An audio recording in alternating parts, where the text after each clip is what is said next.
तर आता आपण पुढे वळूया, की आता आपल्याला हे कळलं की प्लेटलेट म्हणजे काय किंवा त्याची गरज का असते आणि डोनर कडून प्लेटलेट दिल्या कशा जातात हेही आम्ही समजून घेतलं. तर आता हे बरोबर. सांगू शकाल का की प्लेटलेट कोण देऊ शकतो, म्हणजे त्याचं क्रायटेरिया काय आहे? बरं. बरं. हो. क्रायटेरिया तुम्ही जर म्हणाल ना, तर फार काय असा वेगळा नाही. म्हणजे ब्लड डोनेशन बद्दल आपल्याला सगळ्यांनाच माहिती असते. ब्लड डोनेशनला काय क्रायटेरिया लागतो किंवा काय बेसिकली त्यांची एलिजिबिलिटी काय असते. तर साधारण ह्याच गोष्टी सगळ्या आहेत. म्हणजे फार काही वेगळं हे नाही. फक्त प्लेटलेट डोनेशन मध्ये काय आहे, की एकदा तरी प्लेटलेट डोनर म्हणून जेव्हा जातो त्यावेळेला एकदा तरी ब्लड डोनेशन त्याने केलेलं असलं पाहिजे त्या व्यक्तीने. आणि मेल फिमेल म्हणजे पुरुष आणि स्त्री दोघेही प्लेटलेट डोनेशन करू शकतात. त्याच्यात काही अडचण नाहीये. बाकी क्रायटेरिया बद्दल म्हणाल तर साधारण आपलं जे एज आहे ते 18 ते 60 पर्यंत असायला पाहिजे किंवा आपलं बीपी हे नॉर्मल असायला पाहिजे. त्यानंतर अजून एक आपलं गोष्ट म्हणजे वजन. आपलं वजन हे 55 किलोच्या पर्यंत असायला पाहिजे. आणि एक अजून महत्वाची गोष्ट अशी आहे की हिमोग्लोबिन. तर हिमोग्लोबिन हे आपलं मिनिमम 12.5 असायला पाहिजे.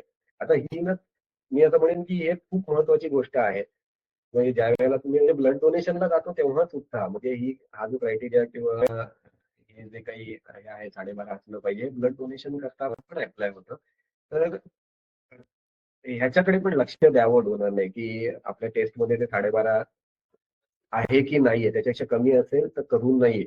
तर ह्या सगळ्या क्रायटेरिया आहेत त्या आपल्याला पूर्ण कराव्या लागतात. त्याच्याशिवाय अजून एक दोन महत्वाच्या गोष्टी अशा ज्या प्लेटलेट डोनेशन करता बघितल्या जातात. म्हणजे त्यातली पहिली गोष्ट म्हणजे प्लेटलेट काउंट.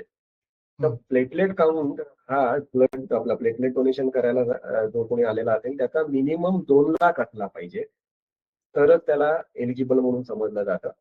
आणि दुसरी गोष्ट अशी की त्याच्या व्हेन्स. आता ही गोष्ट बऱ्याच जणांना माहिती नसते किंवा माहिती असायला हवी की पर्टिक्युलरली प्लेटलेट डोनेशन करायला येणाऱ्या डोनरचे जो कोणी आपण पोटेन्शियल म्हणून किंवा जे ऍक्च्युअल करताय त्यांना म्हणून त्यांना त्यांच्या व्हेन्स त्या स्ट्रॉंग असाव्या लागतात. त्या कशासाठी? तर तुम्हाला मगाशी मी प्रोसेस सांगितली. त्या प्रोसेसमध्ये बघा मी म्हटलं तुम्हाला की निडल लावलेली असते. ती निडल पण बऱ्यापैकी मोठी असते साईजने. आणि ते रक्त कंटिन्युअसली आपल्या शरीरातनं जात असतं, येत असतं. अशा बऱ्याच सायकल्स म्हणजे जवळजवळ ही तुम्ही असं म्हणा की 60, 70, 80 मिनिटं ही प्रोसिजर समजा चालत असेल आपली, तर प्रत्येक सायकलला ते रक्त शरीरात येत असतं परत. आणि ज्यावेळेला ते रक्त रिटर्न येत असतं ना, त्यावेळेला त्या प्रेशरमुळे रक्ताच्या किंवा ती आपली जी निडल आहे ती व्हायब्रेट झाल्याचा आपल्याला भास होऊ शकतो किंवा तिथे असं आपल्याला वाटतं व्हायब्रेट होते किंवा प्रेशर येत आहे तिथे आपल्याला. तर त्याच्यासाठी व्हेन्स स्ट्रॉंग असणं गरजेचं असतं.